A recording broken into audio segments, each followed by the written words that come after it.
September 1944, the war was turning against Italy. And for the first time in history, male prisoners of war were arriving on American soil in unprecedented numbers.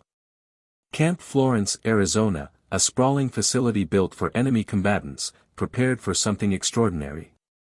89 Italian men, mostly medics and military support staff, captured in North Africa, stepping off trains into the relentless Arizona heat. They'd been told Americans were barbarians who tortured prisoners. They'd been warned that as men, they'd face brutal labor camps and starvation. What they encountered instead would shatter everything they believed about the enemy. The transport truck jolted to a stop with a grinding of brakes that made Marco Benedetti's jaw clench. Through the canvas covering, he caught glimpses of armed American guards, their weapons ready in the blazing afternoon sun. Around him, 88 other Italian men sat in exhausted silence, their medical corps uniforms stained and torn from 3 weeks of transport. "They're going to work us to death," whispered Paolo Russo, his voice hoarse from dehydration. The propaganda films showed Americans forcing prisoners into mines, into factories. 12-hour shifts until we collapse. "Those were lies," Marco replied, though his hands trembled. "Propaganda to keep us fighting. You don't know that. You don't know anything about these people." The canvas was pulled back, flooding the truck with blinding sunlight and heat that felt like standing too close to a furnace.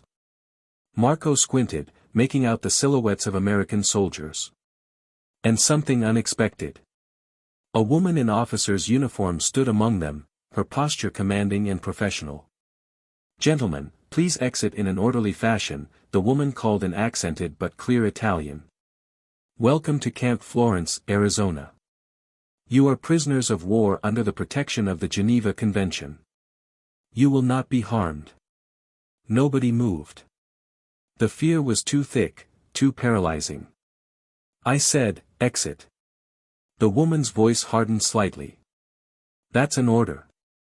Marco forced himself to stand, his legs cramping from days of immobility. As the ranking medic among the captured support staff, he'd been responsible for keeping the others calm during transport. Now that responsibility felt crushing. He climbed down onto Arizona soil, the heat radiating up through his worn boots. The American woman, a captain according to her insignia, studied Marco with sharp gray eyes. "Name and rank?" "Marco Benedetti, Sergeant Maggiore, Senior Medic." Marco lifted his chin, determined not to show weakness. "These men are medical personnel, non-combatants. We demand treatment according to." "You'll get exactly what the Geneva Convention requires," the captain cut him off.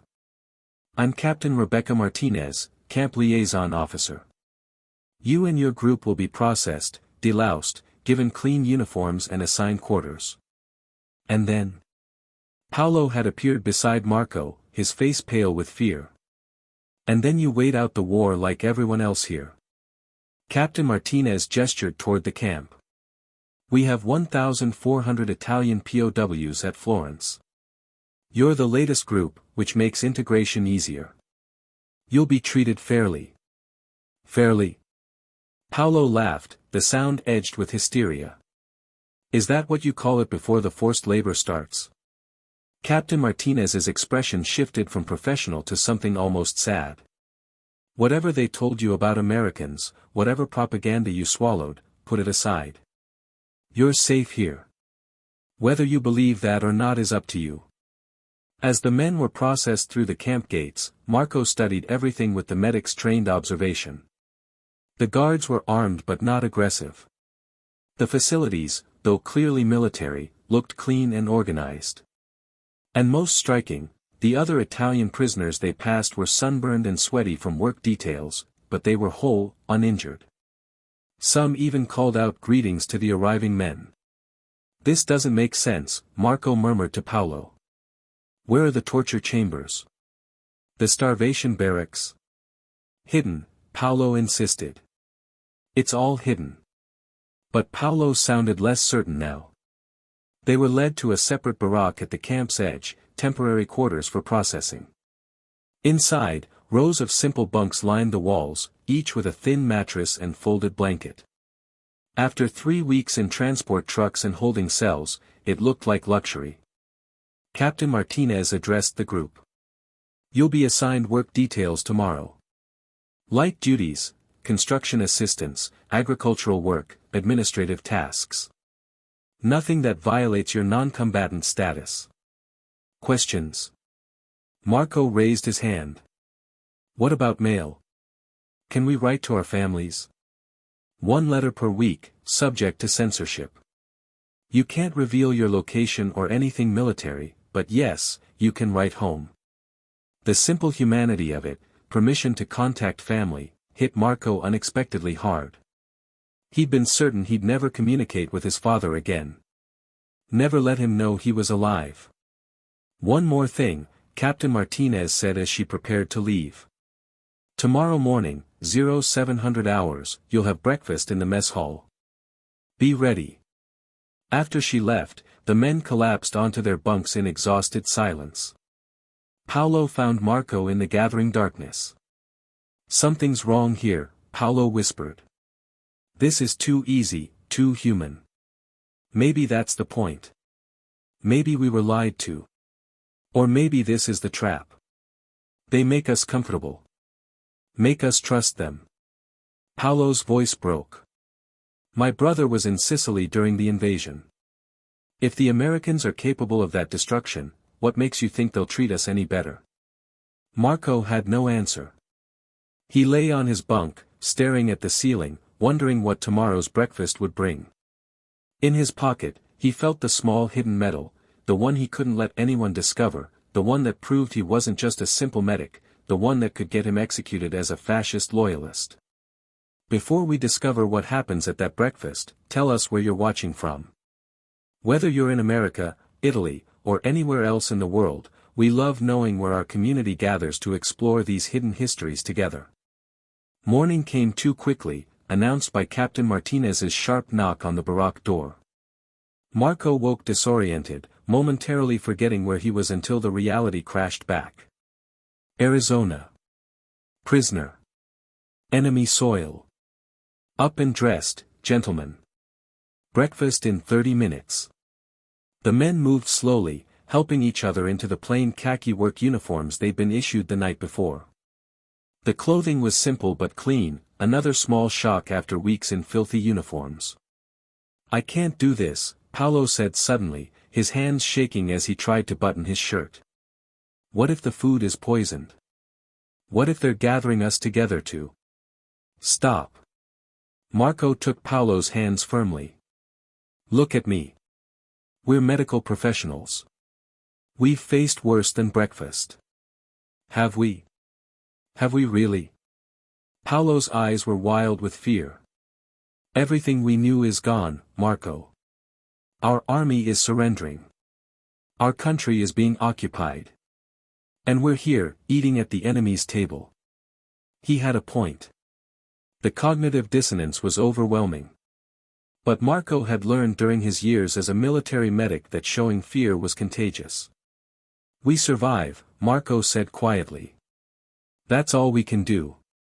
Survive and wait for this war to end. They filed out into the already brutal Arizona morning, the sun barely up but the heat building like a physical weight. The mess hall was a long, low building with screened windows. As they approached, the smell hit them, coffee, real coffee, and something else. Something rich and savory that made Marco's stomach clench with sudden, desperate hunger. Inside the mess hall, American soldiers, mostly women, lined up at a serving counter, laughing and talking. They fell silent as the Italian men entered, but the silence wasn't hostile, just curious. One young woman soldier even smiled and nodded. Captain Martinez guided them to a separate section.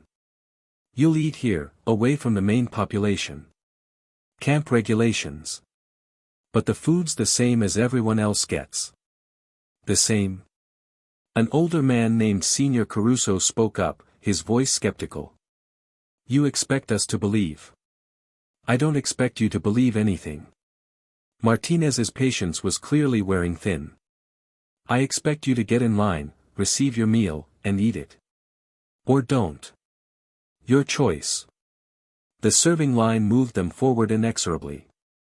Marco found himself facing a large woman in a cook's uniform, her smile genuine despite the circumstances. "Morning, Han, hope you're hungry." She placed items on his tray before he could respond. 2 fried eggs, their yolks perfectly golden. 4 strips of bacon, crispy and glistening. 2 slices of buttered toast. A small cup of orange juice. And a steaming mug of coffee. Marco stared at the tray. Behind him, he heard gasps from the other men. Paolo's voice came out strangled. This is real," Marco finished quietly. "It's real food." They found tables and sat in stunned silence, nobody touching their trays. The abundance was obscene. Eggs and bacon, luxuries that hadn't existed in Italy for years. Real butter. Fresh bread. The contrast with the hunger that had defined their last months in North Africa was staggering. "It's a trick," Paolo said, but his eyes were fixed on the bacon with desperate longing. "They're going to photograph us eating it. Use it for propaganda. Show how Italian men feast while Italian soldiers starve." "So what?" Another man, Antonio, picked up his fork with trembling hands. "So they take photographs. I'm still hungry." He cut into the eggs, the yolk running golden across his plate. He took a bite, chewed, and his eyes filled with tears. Not theatrical tears, real ones running down his weathered face. "Oh God," Antonio whispered. "Oh God, it's actually good." One by one, the men began eating. Some crying quietly, some in determined silence, some making small sounds of disbelief. Marco picked up a strip of bacon, crispy, salty, warm, and bit into it. The flavor exploded in his mouth. Not because it was extraordinary bacon, because it was ordinary. Because it was what people ate before the world caught fire. Because it represented a normalcy he'd forgotten existed. Around him, the breakdown was total. 89 Italian men, trained to be stoic military professionals, were crying over breakfast. Signor Caruso sobbed into his coffee. Paolo ate his eggs with tears streaming down his face. Even the youngest men, barely 20 years old, wept openly. Captain Martinez stood at the edge of the dining area, her expression carefully neutral. But Marco saw something else there, not triumph, not mockery, something closer to sadness. A young American woman soldier approached Martinez, whispering urgently. "Ma'am, should we do something about the crying?" "No." Martinez's voice was gentle. "Let them process it. This is probably the first time they've been treated like human beings in months." The words cut through Marco's defenses. He'd been treated like a human being by his own people, hadn't he? But as he thought back, the brutal efficiency of military operations, the contempt for weakness, the propaganda that painted enemies as subhuman, he realized how long it had been since simple kindness existed in his world. "Why?" Marco found himself standing, addressing Martinez directly across the dining hall. "Why are you feeding us like this? We're your enemies." Martinez met his eyes. "You're prisoners of war. That makes you our responsibility, not our enemies. There's a difference." "But we," Marco gestured helplessly at his uniform, at the Italian men around him. "We are part of the regime that's killing American soldiers. How can you separate us from that? How can you separate yourself from it?" The question hung in the air like smoke. Before Marco could answer, alarm bells erupted across the camp. Soldiers moved with sudden urgency. Martinez's expression shifted to alert. "Lockdown," she snapped. "Everyone stays seated." Through the mess hall windows, Marco saw American military police running toward the main gate. Voices shouted in Italian, angry, desperate voices. Something was happening at the prisoner compound.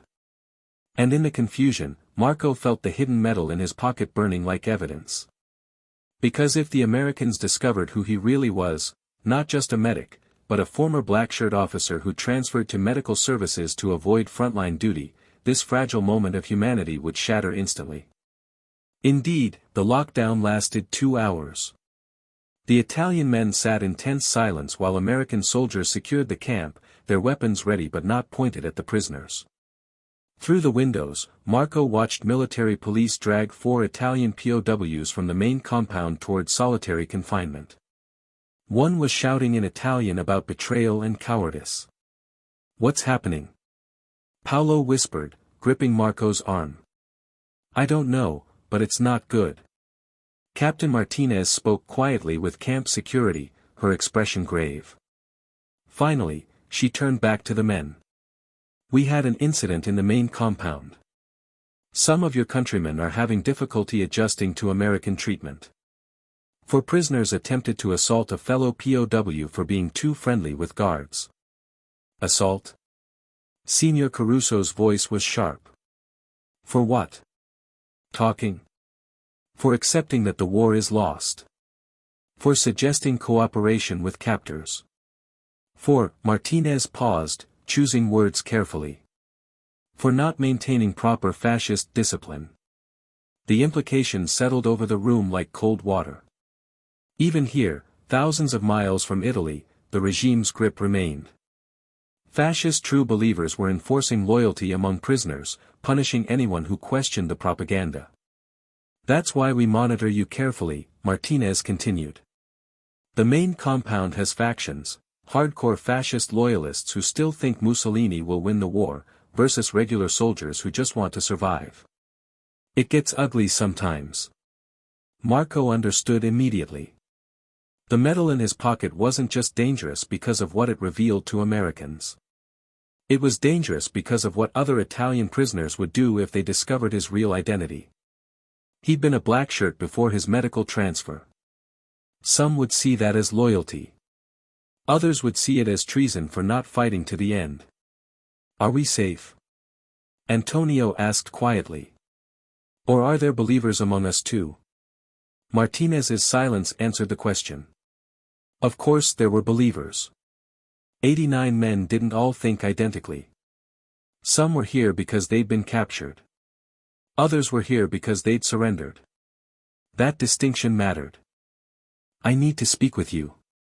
A tall man Marco hadn't noticed before stood up.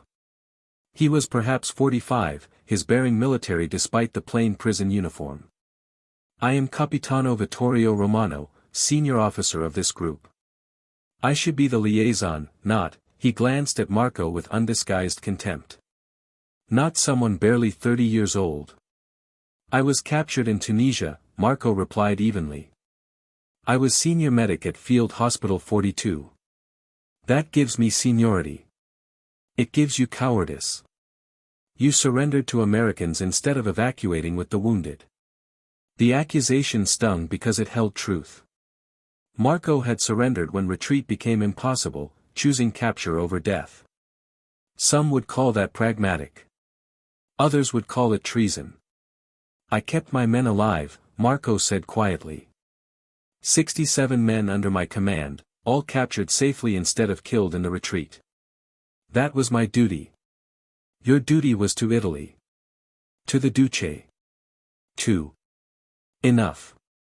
Martinez stepped between them.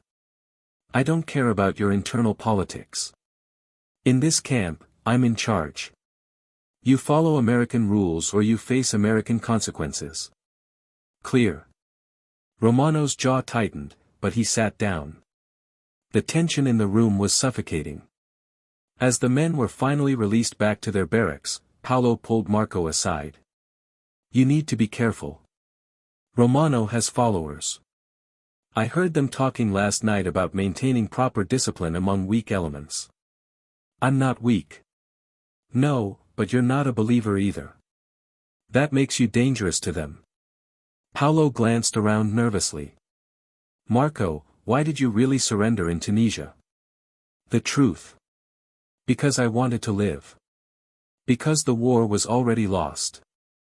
Because I was tired of watching young men die for a madman's vision." But Marco couldn't say any of that aloud without confirming Romano's accusations. "I made a tactical decision based on the situation," he said instead.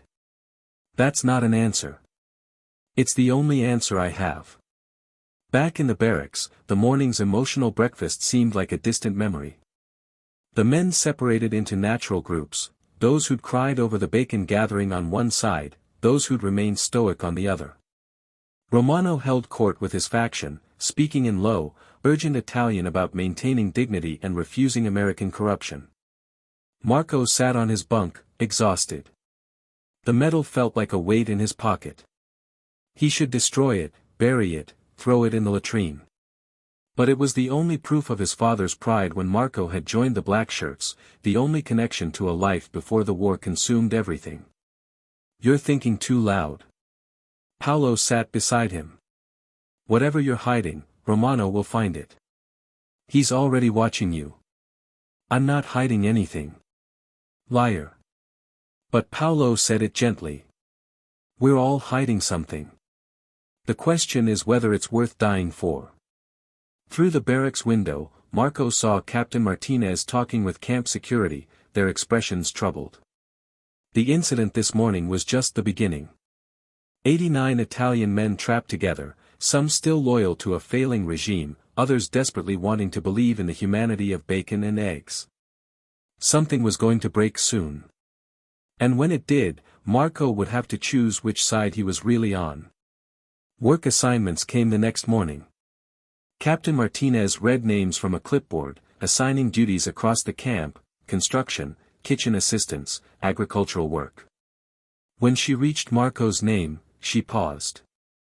Benedetti, you're assigned to the camp infirmary. Your medical background makes you useful there. No. Romano stood abruptly. Benedetti is not to be trusted with medical duties. He abandoned wounded soldiers in Tunisia. I should oversee the infirmary. Martinez's expression hardened.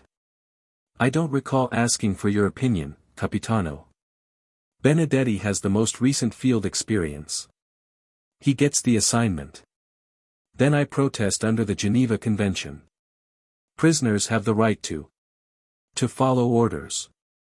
Martinez's voice cut like steel. Sit down or I'll have you removed from this barracks entirely. The standoff lasted 5 seconds that felt like minutes. Finally, Romano sat, but his eyes promised retribution. The camp infirmary was a clean, well-stocked facility that made Marco's throat tight. He'd spent the last year of the war working in field hospitals with dwindling supplies, performing procedures by flashlight, watching soldiers die from infections that proper antibiotics could have prevented. This American medical station had everything: sulfa drugs, bandages, proper surgical instruments, even morphine. The camp doctor, Major Elizabeth Chen, was a second-generation Chinese-American with gentle hands and sharp eyes. Captain Martinez says you're experienced. That true, or is she being optimistic? I was senior medic at a mobile field hospital. Treated everything from shrapnel wounds to dysentery. Dysentery? Chen's interest sharpened. We've had concerns about dysentery in the compound. Sanitation's decent, but with 1,400 men, she gestured to a cabinet. These are our preventive measures. I need someone who can spot early symptoms. For the first time since his capture, Marco felt competent, useful. He spent the afternoon organizing medical supplies, reviewing patient records, falling into the familiar rhythm of healthcare. It was almost possible to forget he was a prisoner, until Paolo appeared at the infirmary door, his face pale. Marco, you need to come now. I'm working. What's wrong? It's Antonio. Romano's people found something in his belongings. Marco's blood ran cold. Found what? Letters. Love letters from an American woman soldier he met during his capture in Sicily. The implications were immediate and devastating. Under fascist doctrine, fraternization with the enemy was treason. Among hardline believers, it was a death sentence. Marco found Antonio cornered in the barracks, surrounded by Romano and 6 other men. Antonio was crying, clutching a bundle of letters to his chest. He's contaminated, Romano was saying. Sleeping with the enemy. Betraying everything we stand for.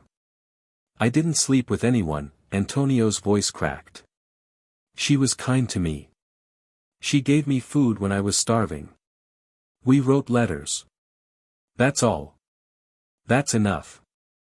Romano grabbed for the letters, but Antonio held them tighter. Stop this. Marco pushed through the circle. Leave him alone. Oh. Romano turned his cold gaze on Marco. You'll report me to our American captors. Prove you're exactly the collaborator I suspected. I'll prove I'm a human being who doesn't torment frightened men over letters.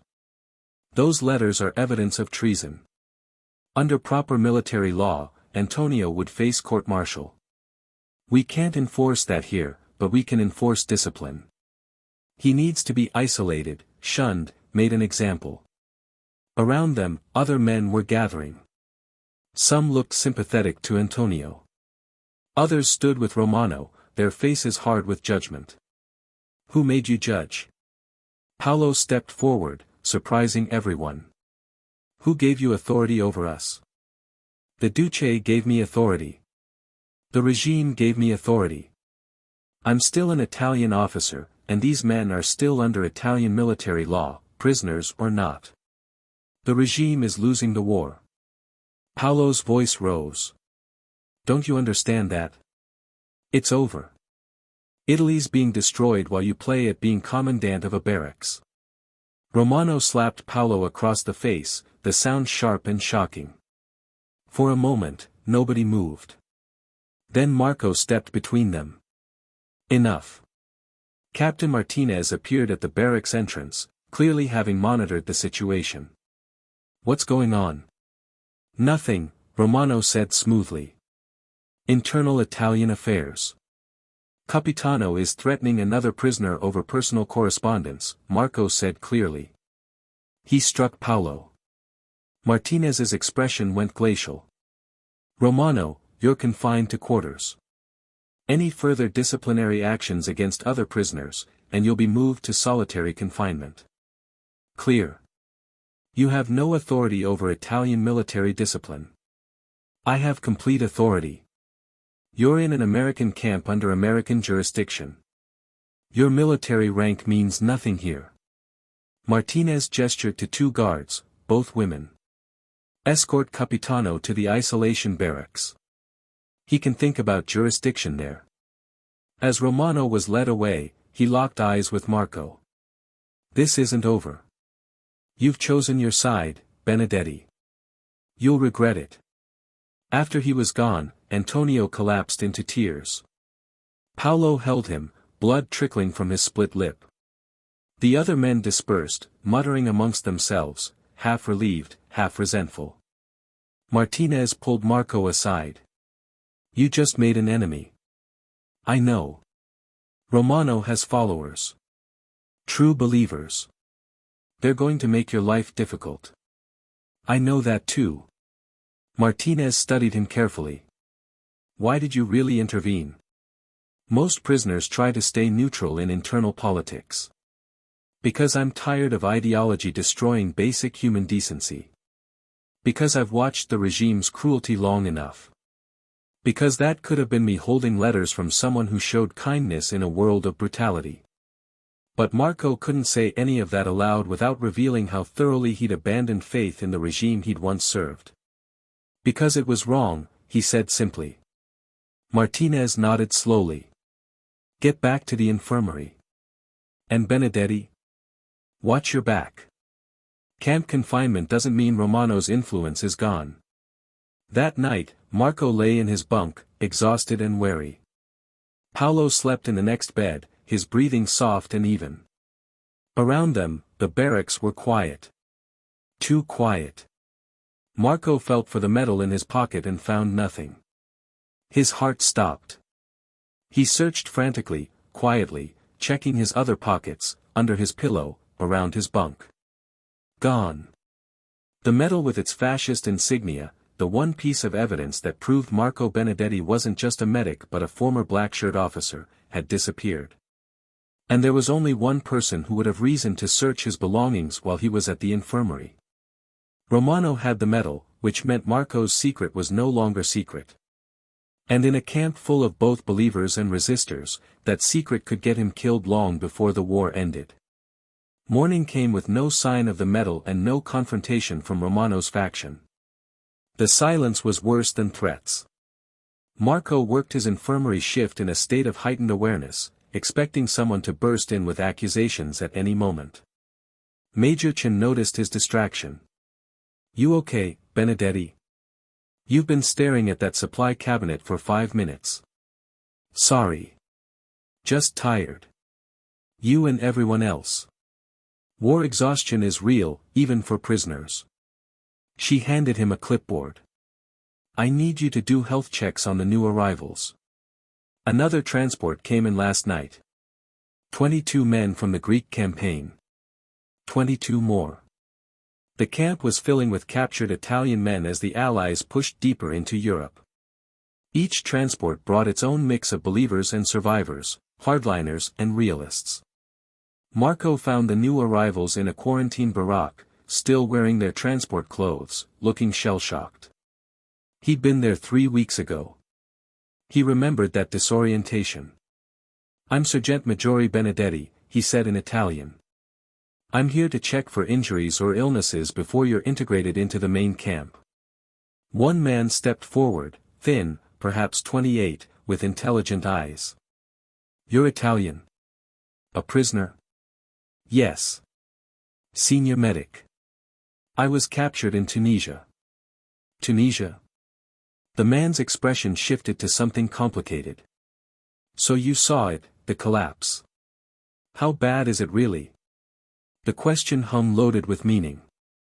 Marco could give the propaganda answer, that Italy was regrouping, that Germany would save them, that victory was inevitable. Or he could tell the truth. "It's over," Marco said quietly. "The war's lost. We're just waiting for the formal surrender now." Several men gasped. One started crying. But the man who'd asked nodded slowly. "That's what I thought. I'm Domenico Greco. Signals operator. They captured my whole unit when Athens fell." He paused. "Is it true what they're saying? That the Americans feed prisoners real food? That they follow the Geneva Convention?" "It's true. Yesterday I had bacon and eggs for breakfast." "Bacon?" Domenico's eyes filled with tears. "I haven't seen bacon in 3 years." As Marco conducted the health checks, Domenico kept talking. "There's something you should know. On our transport, there were 3 men from the fascist militia. They got separated during processing, put in a different barracks. But they were talking about something called Operation Dignity." Marco's hand stilled. "What's that?" "A network. True believers organizing among prisoners across different camps. They're identifying collaborators, making lists." Domenico's voice dropped. "They're planning something. I don't know what, but the way they talked, it wasn't just about maintaining discipline." A chill ran down Marco's spine. If Romano was connected to this network, if he'd already reported Marco's black shirt background. Did they mention names? 1. Capitano Romano. They said he was maintaining proper standards despite American interference. Marco finished the health checks mechanically, his mind racing. This was bigger than barracks politics. There was an organized network of fascist loyalists operating within American POW camps, and Romano was part of it. He needed to tell Martinez. But telling Martinez meant admitting he knew about fascist operations, which meant revealing his own background, which meant Benedetti. Martinez's voice called from outside. "My office. Now." Marco's stomach dropped. This was it. Romano had made his move. Martinez's office was small and functional. She sat behind a desk covered in reports, her expression unreadable. Standing beside her was a woman in a suit, civilian, but with the bearing of military or government. "Sit down, Benedetti." Marco sat, keeping his face neutral.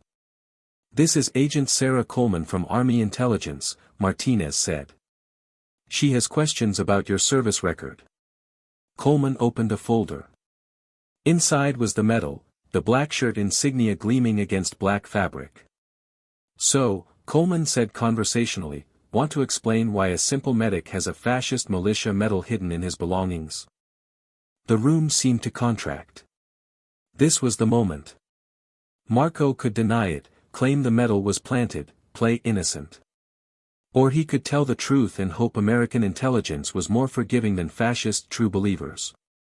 "I was a black shirt," he said quietly. "For 2 years before the war. I transferred to medical services in 1942 when the casualties started mounting. My job was to keep men alive, not enforce ideology."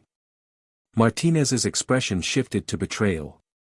"You lied on your intake forms. I omitted information. There's a difference." "Not to me." Martinez stood. "You've been working in our infirmary with access to camp communications, medical records, troop schedules. And I've reported nothing because there's nothing to report." Marco met her eyes. "I'm not a spy anymore, Captain. I'm a prisoner who wants to survive." Coleman leaned forward. "Here's what's interesting, Benedetti.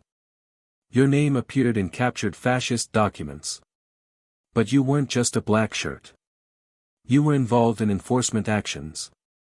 You identified anti-fascist sympathizers, turned in people planning to resist. You sent Italians to prison camps."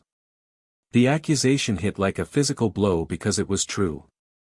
Early in the regime, when he'd still believed in order and strength, Marco had done exactly that. He'd identified weak links, reported defeatists, sent people to face consequences he'd never thought about until later. "That was years ago," Marco whispered. "I was different then. The world was different. Were you? Or are you just saying what we want to hear?" Coleman pulled out another document. "We've been monitoring communications between POW camps. There's an organized network of fascist loyalists planning coordinated resistance. We think Romano is involved, and we think he identified you as a former black shirt. He stole the medal yesterday. We know, we've had him under surveillance since the incident with Antonio." Coleman's expression was calculating.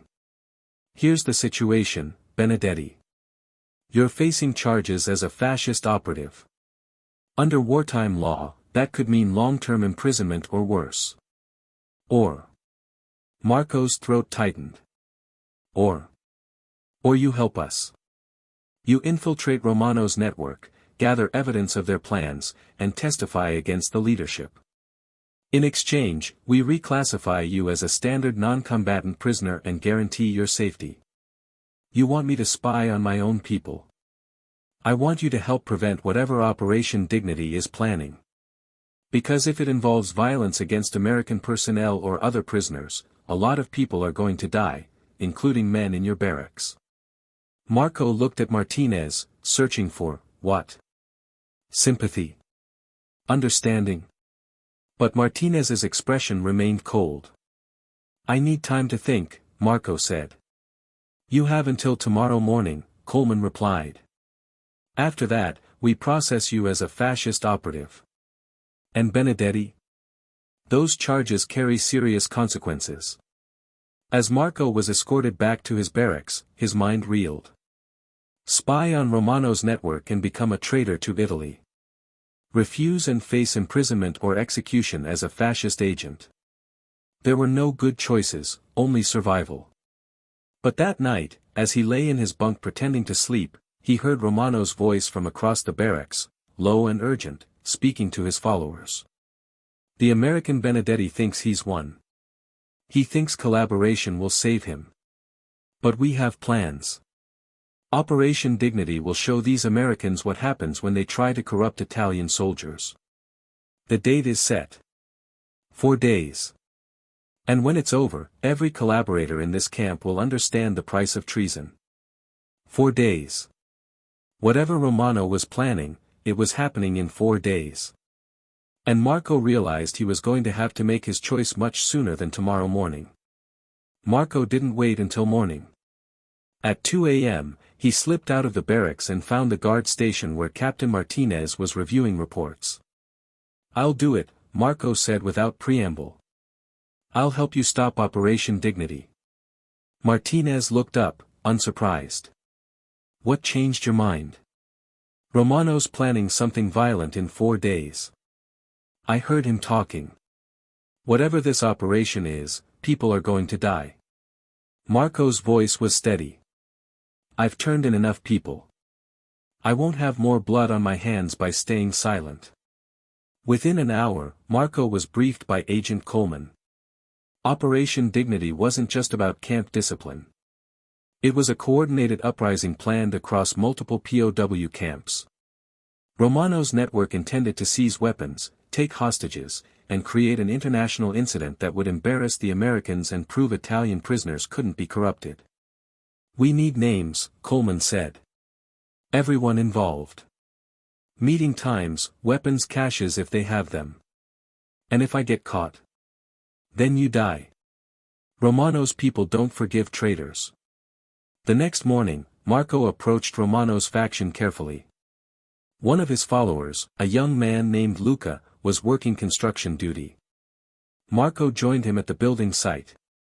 "I was wrong about Antonio," Marco said quietly. "About the Americans. They're making us soft." Luca glanced around nervously. "What are you saying?" "I'm saying maybe Romano was right. Maybe we need to remember who we are, who we serve." Marco let the words hang. "Is there a way to prove that loyalty?" Luca studied him suspiciously. "Romano says you're a collaborator. Romano found a medal, but he doesn't understand what it means. I wasn't just a medic. I was a black shirt." Marco lowered his voice. "I spent 3 years identifying anti-fascist sympathizers and defeatists. That medal proves it." The lie was dangerous but necessary. Luca's eyes widened slightly, confirming he knew about Marco's background but not the full context. "If that's true," Luca said slowly, "then Romano needs to know. He thinks you're working with the Americans. I'm working for Italy. Just like he is." That afternoon, Marco was summoned to meet Romano in the maintenance shed, a space where conversations could happen without American guards overhearing. Romano sat repairing tools, his expression cold. "Luca says you want to prove your loyalty. Why should I believe you?" "Because I'm tired of watching Italians become American pets." Marco kept his voice level. "That breakfast they served us, the bacon and eggs. It was designed to break us. Make us grateful. Make us forget. And you've suddenly remembered." "I never forgot. But I also know when to stay quiet and when to act." Marco paused. 4 days. Luca said. "What happens in 4 days?" Romano's smile was thin and sharp. "You think I'll tell you? You could be an American plant. Then test me. Give me a task. Let me prove where my loyalty lies." For a long moment, Romano studied him. Then he pulled out a small piece of paper. "Tomorrow night, the Americans transfer supplies to the agricultural compound. During the transfer, a guard station is left minimally staffed. We need someone with medical access to create a distraction at the infirmary. A medical emergency that pulls those guards away." "What kind of emergency?" "You're a medic. Figure it out. Just make sure it's at 2,100 hours exactly. Can you do that?" Marco nodded, his heart pounding. "I can do that." "Good. Because if you fail, or if you warn the Americans, you won't live to see morning." That night, Marco reported everything to Martinez and Coleman. They had less than 24 hours to prepare. "We let it play out," Coleman decided. "We reinforced the supposedly vulnerable guard station. When Romano's people make their move, we catch them in the act." "What about Marco?" Martinez asked. "If he creates the distraction, Romano will know he's involved. I won't create a real emergency, Marco said. I'll fake symptoms in a prisoner. Something that looks urgent but isn't. That keeps me clear when everything falls apart. The plan was set. But as Marco returned to the barracks, Paolo grabbed his arm. I know what you're doing, Paolo whispered. I know you're working with the Americans. Marco's blood ran cold. I don't know what. Stop. I saw you leave the barracks at 2 a.m. I saw you go to Martinez's office. Paolo's grip tightened. Please tell me you're not betraying us.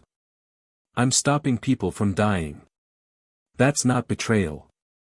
To Romano, it is. If he finds out, Paolo's voice dropped. Marco, he won't unless someone tells him. Marco met Paolo's eyes. Will you? Paolo was silent for a long moment. Then he released Marco's arm. No. But Marco, be careful. Because whatever happens tomorrow, you're going to make enemies you can't escape.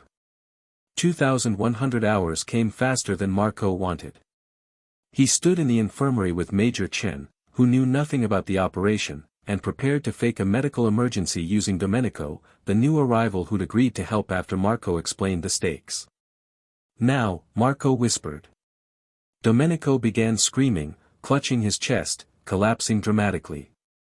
Chen rushed over, calling for guards to help move him. 2 guards left their posts exactly as planned. But what Marco didn't know was that Romano had planned for a double cross. As the guards moved toward the infirmary, Romano's faction didn't attack the guard station. They attacked the barracks. Marco heard the screams from across the compound. He ran toward the barracks, his medical instincts overriding everything else, and found chaos. Romano and 7 men had barricaded themselves inside with Paolo, Antonio, and 10 others as hostages. Marco Benedetti, Romano's voice called from inside. I know you're out there. I know what you did. Come inside or I start killing collaborators. Martinez appeared beside Marco, her weapon drawn.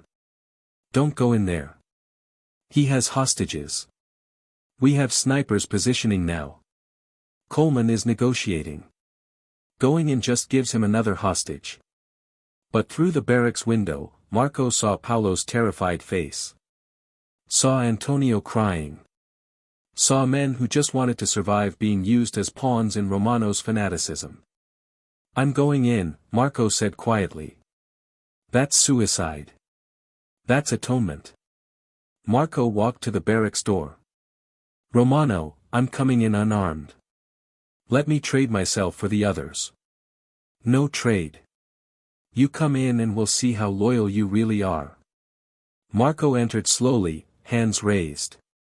Inside, the barracks had been transformed into a fortress. Romano held a makeshift knife, a sharpened piece of metal from somewhere. His followers held similar weapons. You betrayed Italy, Romano said softly. You betrayed the Duce. You betrayed everything we fought for. I betrayed a regime that's destroying our country, Marco replied. There's a difference. Is there? Romano moved closer, the knife gleaming. You were a black shirt. You know what happened to people who wanted peace. You know what happened to people who saw the war was lost. You turned them in, Benedetti. I turned them in, Romano. I destroyed families because I believed in order. Marco's voice cracked.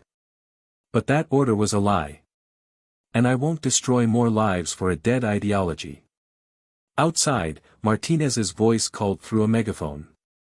Capitano Romano, you're surrounded. Release the hostages and no one gets hurt. Romano laughed. Americans always think everything can be solved without blood. They're weak. That's why we'll. Paolo moved suddenly, shoving Romano hard. The knife clattered away. Chaos erupted as guards stormed in, overwhelming Romano's faction in seconds. No shots fired, no deaths, just 8 men being dragged away to solitary confinement while hostages sobbed in relief. The aftermath was swift. Romano and his core followers were transferred to maximum security facilities. The Operation Dignity network was dismantled across 4 states. And Marco Benedetti was officially reclassified as a standard non-combatant prisoner with guaranteed safety. 3 days later, Marco sat in the mess hall with Paolo, Antonio, and Domenico. They ate eggs and bacon in silence, but this time no one cried. "What happens now?" Antonio asked quietly. "We wait," Marco replied. "The war ends. We go home. We rebuild. Think there'll be a home to go back to?" Domenico's voice was soft. Marco thought of Italy, of his father, of a country being torn apart by the regime he'd once served. "There will be something. Not what we left, but something." Martinez approached their table. "Benedetti, you've got mail." The letter was from the Red Cross, dated 3 months prior. Marco opened it with shaking hands. Inside, written in his father's careful script. "My dear Marco, I'm alive. The factory is gone, but I'm alive. When this war ends, come find me. We'll start again. There's always a way to start again." Marco read the words 3 times before he could breathe properly. Paolo reached over and squeezed his shoulder. "See?" Paolo said. "Something to go home for." Major Chin appeared at the infirmary door, gesturing for Marco. "Benedetti, got 22 new arrivals who need health checks. You coming?" Marco stood, folding the letter carefully and tucking it safely away. No more hidden medals. No more secrets. Just evidence that somewhere beyond barbed wire and wartime hatred, people still loved each other enough to rebuild. "Coming," he called back. As he walked toward the infirmary, the Arizona sun blazed overhead. Behind him, men laughed at something Domenico said. Ahead, new arrivals waited nervously for their first American breakfast. And somewhere in the distance, the war continued. But in Camp Florence, Arizona, 89 Italian men had learned that sometimes the enemy feeds you bacon and eggs. Sometimes captivity means freedom from ideology. Sometimes surrender is the only way to survive. Marco Benedetti had spent 3 years identifying anti-fascists and defeatists. Now he was both. And for the first time since the war began, he felt like he could finally breathe.